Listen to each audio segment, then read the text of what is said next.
I spent, I came to the US first in January 2011, making a documentary for a record label I was involved with in Los Angeles and had a great time and worked with some fantastic people, mostly from the George Lucas Academy. And then went back to Ireland in spring 2011 and finished my degree and then ended up coming on J1 as it was the time I moved to New York and spent 3 months there and really enjoyed it and ended up going back to the UK again to do a master's and at the University of Sheffield and trained at BBC Yorkshire as a TV news reporter. There were no jobs in the UK at the time. It's a very ageist culture, kind of like Ireland actually in many respects, where the younger you were, the less I was seen as being credible. And I was the youngest in my class when we finished that master's in summer 2012. So societies that do encourage youth and innovation and I suppose malleability is the US. So I ended up going back to the US again and applied to 180 television stations in 12 states and about 300 radio stations. Only two of them ever replied in a positive way, and one was in Chattanooga, Tennessee, which saw itself as a new South city, like Charlotte, like Birmingham, Alabama, these cities that had money, that were on the crest of a wave and wanted to be seen for more than just their Civil War past. And I was very fortunate. I ended up being a news reporter for a CBS affiliate there for 3 years and had my own TV series called Through Irish Eyes. Quick and to the point. WDEN News 12 at 11, live in HD. Starts now. Good evening on this cold, chilly Saturday evening. I'm James Mahon. With a deadline looming for the Affordable Health Care Act, City Councilman Chris Anderson is facing his own ultimatum. It's more than just putting on a green shirt and some shamrock earrings, right, James? I didn't even do that. I feel bad. Oh, I didn't do that. I'll give you my shamrock earrings when we're done. How about that? I don't know if I could pull it off. So Chattanooga's Celtic Connections were on show for St. Patrick's Day over the weekend, but they're also on show on Tuesday today. You're here with us tonight to talk about the addictions that we all do have to Facebook, Twitter, Instagram, that kind of thing. How bad can it really get, Chloe? Well, the addiction thing is something that I struggle with. Which I looked at culture, and while I remained there, I was an international correspondent for RTE, contributing to World Report and Mary Wilson and some other shows. And I'm incredibly grateful for the opportunity I had and was given in Tennessee. And the only issues I found were the struggles with visa.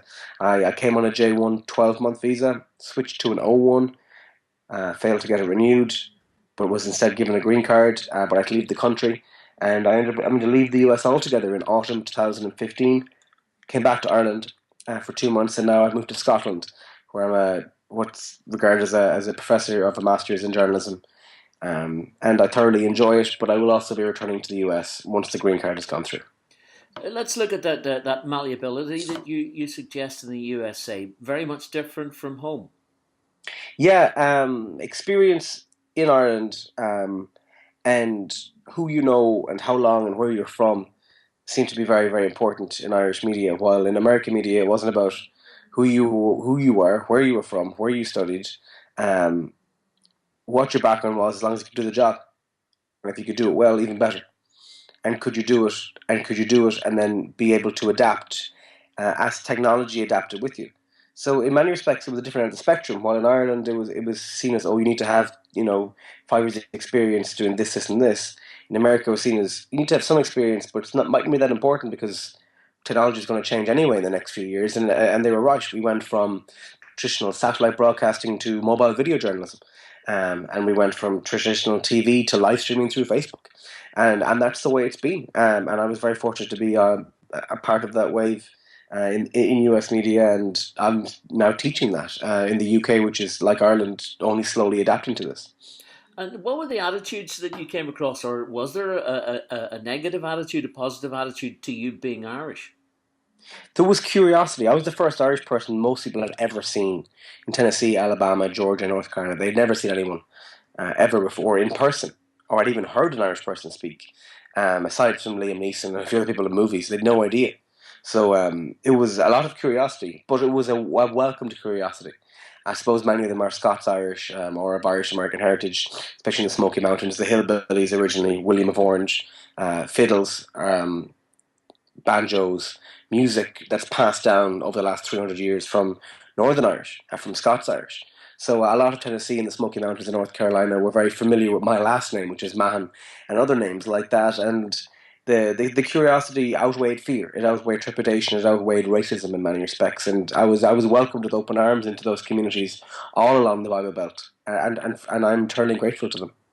And you mentioned about doing the specialist programs as well as your kind of journalistic day to day stuff. How did that go down, and how easy was it to find information for that? People came forward. People came. We wanted to make an interactive television series where the viewers could decide what part of their culture they wanted to show me. So each episode, I did things that I've never done before. I learned how to barbecue Memphis style, and I attended rodeos, and I did soapbox derby racing, and college football, and little league baseball, and all these kind of aspects of their culture they wanted to highlight. And I tried them all out, and I was able to show positive aspects of their society in a quirky and fun way, thanks to the great producers we had and the great videographers and the great team I had around me. And it wasn't all, Daisy Dukes and incest and moonshine. There was so much more to Southern culture that we were able to show, which I was grateful that we could show positive things, not just the stereotypes. So, Through Irish Eyes is something that the program started off taking. You're using it now for your first work of I was going to say fiction there, but your work, your first part of your life story. Yeah, I was approached about a year ago to write an autobiography about what it'd be like to be the first Irish guy, as I was, and one of the only Irish people in the history of local TV news in America. And what it was like to cover tornadoes and gang shootings and mass shootings and a terrorist attack and all these things that we don't have in South Galway.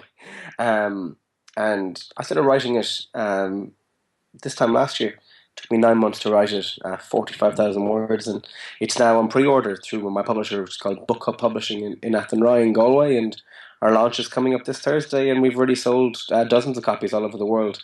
So I'm very appreciative of them, and a lot of people criticise the idea of what can a 25-year-old write about, why should they write an autobiography, but I was very fortunate that I got to experience so much, both good and bad.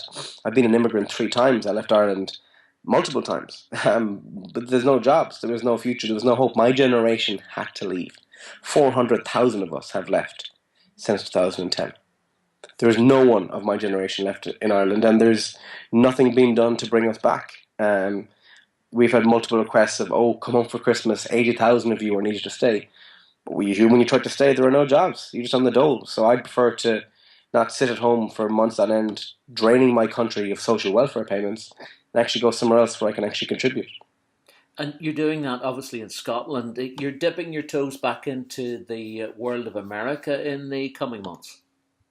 Yeah, I will probably be coming back with Irish TV and making a documentary on Irish and American innovators for a TV series called The Impact, who are having an impact in our lives, often in subtle ways through technology and through different forms of IT and software and gaming and social media. And we're profiling some folks in Ireland and profiling some stuff in the US. And it's coming together. I'm very fortunate to get to do it with the guy called Murray Newlands from Forbes magazine, who has a very high profile, 27 million views on YouTube, 30 million on Vine. He's 1 million followers on Twitter. So he's bringing a kind of a social media aspect to traditional TV news, but we're trying to make it more about people succeeding and to offer some positivity and some hope to others who may want to follow in their footsteps. Well, thank you for being a positive voice in this contribution. Thank you for your time. Thank you so much. And look, mind yourself, and the very best luck to everyone over there.